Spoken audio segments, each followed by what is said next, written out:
kid, Big Skunky. How many of you guys out there growing watermelons this year? Two things that I just found out this year about watermelons, especially this particular variety that I'm growing this year. And some of the things to look out for when you're actually growing watermelons. I'm gonna point some things out to you to look out for while you're growing your watermelons and what to do and what not to do. Look right down there. You see this watermelon? Look at that.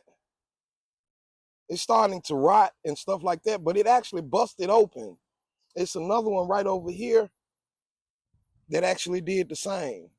What you just saw right there comes from watering issues. So watermelons, when they're first starting to grow, the vine is first starting to grow, you can hit them with a lot of water. They enjoy it, they like it.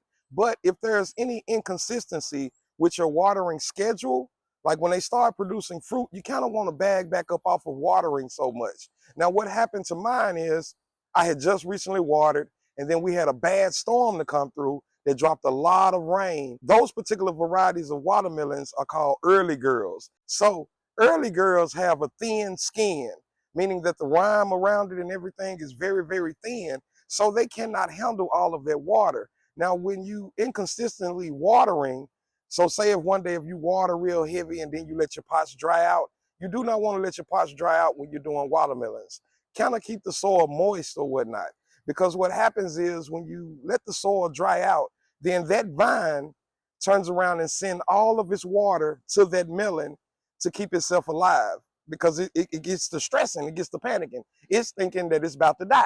So then when you come back and do a deep, heavy water, now it's flooding all of that water back to the fruit. Certain varieties cannot handle that thick flow of water coming down the vine strictly to the fruit. Now, if you're growing anything like sugar babies, the crimson sweets and things like that, more of your thick rind watermelons, then you don't have to worry about that. I would say this though, as the fruit get bigger and starts to ripen on the vine, slow down watering. Do not water at all. Watermelons are 92% water. So it's just like a balloon. The more water you put into a balloon, eventually it's gonna pop. I just noticed this one, and I just came out here this morning. You see that one there has split. That's the early girl. And I have another early girl right there, right there, right over there. If you guys can see it, it's right there. And one hanging out of the pot right there. Nobody told me the early girl watermelons, that's as big as they're gonna get. They like palm size. They're not gonna get big at all. They have a lime green skin texture, so they don't have the deep lines, the deep dark green lines in them like your regular traditional watermelons. Well, I didn't know that. This is my first year growing them. So look, it's trial and errors. Now look, I'm gonna go ahead and cut these because the tendrils are starting to turn brown on them. But early girls, this is as big as they get. Let me try to pull one up and show you guys this. If you guys can see this, this is as big as they get. I can palm it. You see this part right here where my fingertip is? Those are tendrils. That long little stem is a tendril.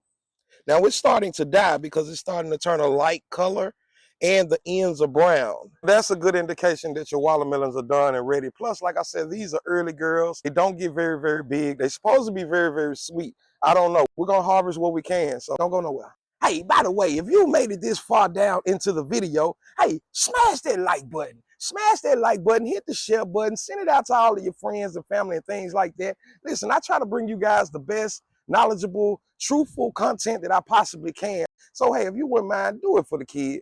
Smash that like button. Oh, yeah. All right, folks, so look, we in the house. I had to change my shirt because it's hot as hell out there. My shirt got socky wet. So, here's one of the early girl watermelons right here.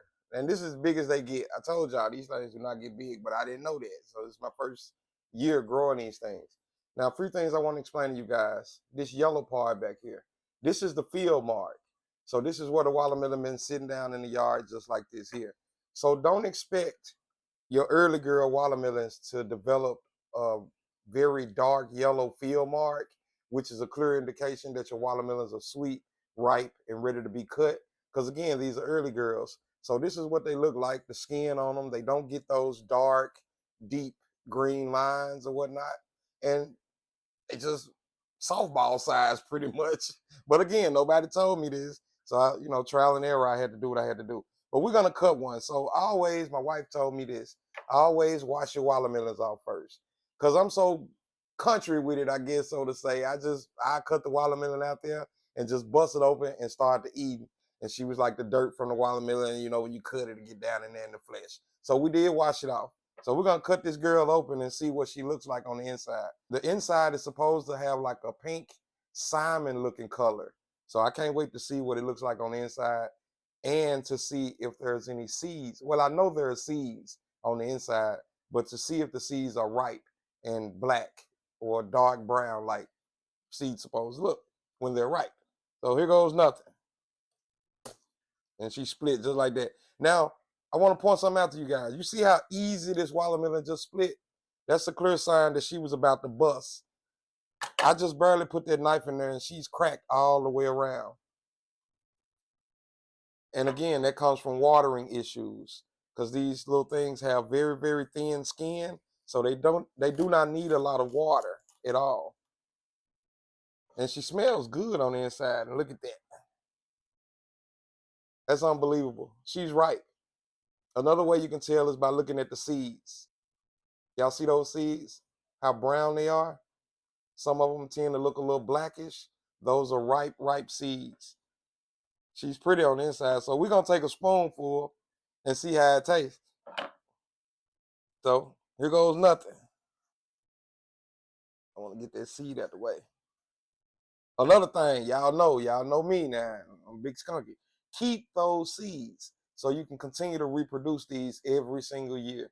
They grow very, very fast. So if you're looking, that's why they call early girls. So if you're looking for a watermelon personal size, you can take the work.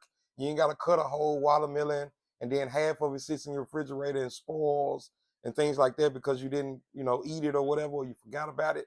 The early girl is your watermelon.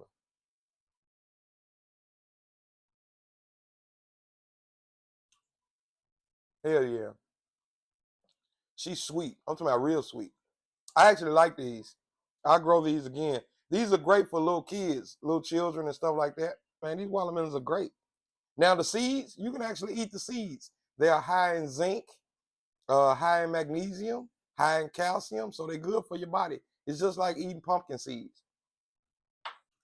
So another thing I want to point out to you guys, if you can see around the edge where the pinkish color meets the white outer layer right there, you can see just how thin skinned these watermelons are. So again, they do not require a lot of water. They don't. Please do not overwater them or you're going to be very, very disappointed. Oh yeah, and you tell them I said that. Hashtag that. That. Big Skunky, you smell me. All right, folks.